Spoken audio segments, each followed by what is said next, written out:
everybody. Welcome to the Fire It Up with CJ show. We are in part 3 of our conversation with W. Keith Campbell, who's a professor of psychology at University of Georgia and the author of the book, The New Science of Narcissism, Understanding One of the Greatest Psychological Challenges of Our Time and What You Can Do About It. And you can see him at wkeithcampbell.com.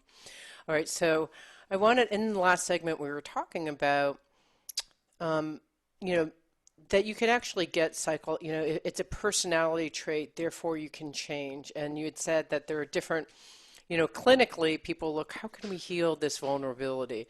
So the question that I have is, how does one become narcissistic? Is it genetic? Is it inherited? Is it environmental? How does one become narcissistic in the first place? Yeah. Well, I'll tell you, it's narcissism looks like a lot of other personality traits and personality disorders, that what we find is about 50–60% of this is heritable. It's probably genetic. I want to be super clear. There is no narcissism gene. The way this works is there's, hundreds of genes that are involved in our personalities. There's nothing, we haven't found anything specific, but we know from looking at the records of parents and their kids and how personality works that narcissism is something that we're really born with. It runs in families to some extent, just like everything else. But if it runs in families and it's not genetic, excuse me, does it mean that I see it from my parents, so it's a learned behavior? No, I should say it's genetic, but there's no single gene. My concern is that people think things are genetic. We're going to find the narcissism gene, and we're not. Eradicate we're not. There's just these. I'm just saying there's these like herds of genes involved in personality, and we know this, so we know they're there, but we're not going to find it. Okay. Maybe in 50 years or 20 or 30 years. Okay. But I don't think so. I just want to be clear about that. Right. People, when they hear genetics, they get a little weird. I like to say it runs in families. Okay. And so that's the big chunk of it. Another chunk is parenting. And parenting, we like to think, I like to think before I had 2 kids, mattered a lot. It really made a difference. And parenting does seem to predict narcissism, but it's not a huge effect. So what we find with the more grandiose narcissists is they say their parents maybe put them on a pedestal. They were kind of a special child. They were told they were great. We don't find birth order effects. That's a question I get a lot, but we haven't really found those. But they have this sense of being told they're special. They're children. Mm-hmm. In contrast, what you find with vulnerable narcissism is what you find with a lot of kind of classic mental illness. You find parents that are a little bit cold, a little bit dismissive. When you look at trauma, like, straight up trauma in parenting, that predicts narcissistic personality disorder. So people who are traumatized are more likely to have personality disorders, but it's not very specific.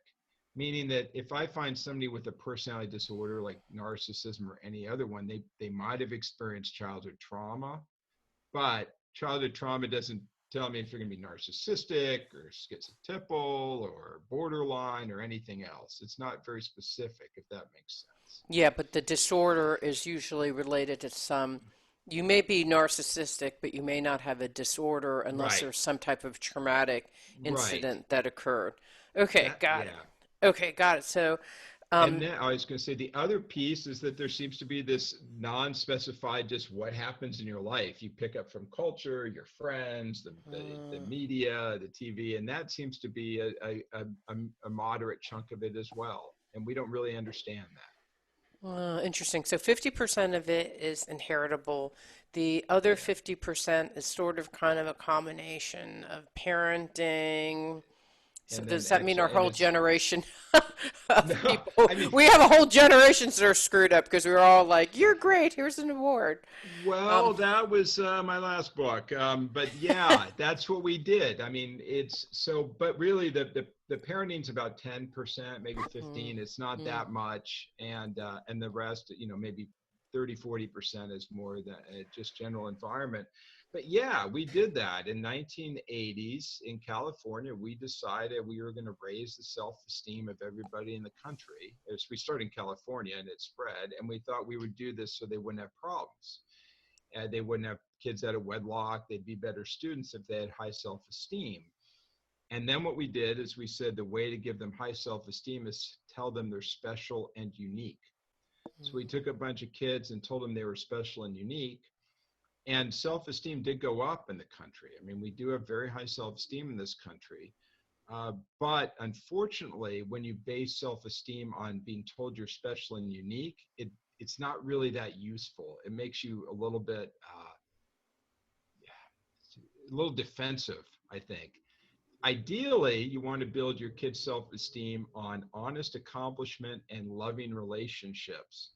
So if your kid has friends and is loved and can go out there and accomplish goals and sort of fail and learn how to fail and learn how to build some confidence over time, that's sort of healthy self-esteem. That's the classic model for healthy self-esteem. And we tried to short circuit that as a society, and it failed. Okay. I mean, it was Oh, well, too bad for that generation. sorry. Yeah. I mean, but All right. So I wanted you to just skip that generation. well, but I mean, think about like CJ. I mean, I was born in '66. I'm like classic Gen Xer. No one cared about us. Like I was a free range kid my whole life, running around Southern California. I shouldn't have survived, but I did. I have a lot of ego resiliency and a lot of ego strength. You could drop me off anywhere in the world and I'm just fine. But if I were raised telling how great I am, I'd have much higher self-esteem, but I can't really, I'm not that resilient because I have self-esteem because of what I've been told, but I haven't earned it. And that was a mistake.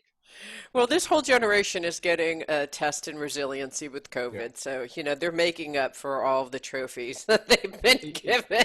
You know what? I had a gratitude intervention with myself about 2 months ago during COVID because I was so depressed. I said, the one thing I'm grateful for is our kids are going to have that experience that they're going to tell their kids that they, instead of walking 20 miles in the snow to school, they're going to say, look, I was during COVID. It was hard. Yes. And they're going to be telling the truth. I think this could be very beneficial in the long term. Yes, that's what I told my son yesterday. Just keep on telling them that. I hope it's right. I do think actually it's right. I think, I could go on and on for that, but I want to talk more about narcissism. So one thing that I talked to someone about, it was an interview on borderline. It's one of my most popular interviews. And she had said borderline and narcissism are very related. How are they related? And it was almost like a continuum of some sort. So if you go back to the psychodynamic writing, like Kernberg and Kohut back in the 60s, they talked about these things as existing on a continuum, that it was a continuum of organization where narcissism was pretty organized, but you got a little disorganized, it became borderline. So that's how they conceptualized it in those psychiatric models. Now what it looks like is that borderline personality and vulnerable narcissism share a lot of features in common. Okay, that makes sense to me. So it's really what the thing that's in common is vulnerable narcissism and borderline are very similar, but grandiose narcissism and borderline aren't that similar. Okay, that makes sense to me. That makes sense to me because I was like, I don't get how these are related. All right, so you have a person who you're hopefully are going with a healing mentality of they can recover and transform from being narcissist. What does the research say generally about narcissism and how healable is it? I mean, in the last segment we talked about like potential methodologies to use, but is it healable? And what does the research say about it? So So the way you would really do this is you'd have some sort of clinical trials, randomized trials, and you'd figure out what treatments work for narcissism. You'd have patients that had narcissistic personality disorder. You'd run these trials, and we'd have the answer. We don't have those trials. No one has done it. It's just not been paid for. So what we have is a bunch of people with different clinical modalities, from group therapies to more depth psychoanalysis to cognitive behavioral therapies and everything in between, who are looking at patients and have narcissistic patients and then look at the outcomes. And if you look at the reports from all those different trials, what it looks like is that people who are narcissistic will improve in therapy if they're willing to stick with it. And the biggest challenge that gets reported is just people won't stick with therapy. But if they're in it and they stick with it, there seems to be some improvement. Again, these are reported in different therapies. There doesn't seem to be one like, well, this one works for narcissism and this doesn't. Probably it's the case for certain people that different therapies will work better for them. So people that are, really intellectual in New York, maybe the more psychodynamic therapies, the more sort of psychoanalytic therapies will work. Maybe people that are more sort of structured will want something that's more behavioral or cognitive behavioral. Maybe some people do better in groups if they're dealing with other stuff that naturally fits a group setting. It just depends, but I think there's the possibility of change if people are willing to put in the work. Okay, and the last chance thing is, what do you do when you're in a conversation with someone who seems to be a narcissist? Like, okay, this is a random thing that I just never know how to deal with. You have someone and they're like, anyways, here's what's going on in my life. La, la, la, la, la, la, la, la, la, la. So what do you think about my life? And you're like, okay.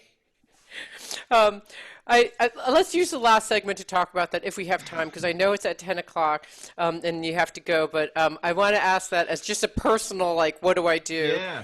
So we've been talking to Keith Campbell, who is the professor of psychology at the University of Georgia and the author of the new Science of Narcissism, understanding one of the greatest psychological challenges of our time and what you can do about it. Thank you so much. This has just been so fascinating. Thank you. It means so much to me that you're listening to the show. I would love your support in any way by giving me comments below, or to subscribe to the show or share the show with friends. Thank you again for your support. Love and blessings.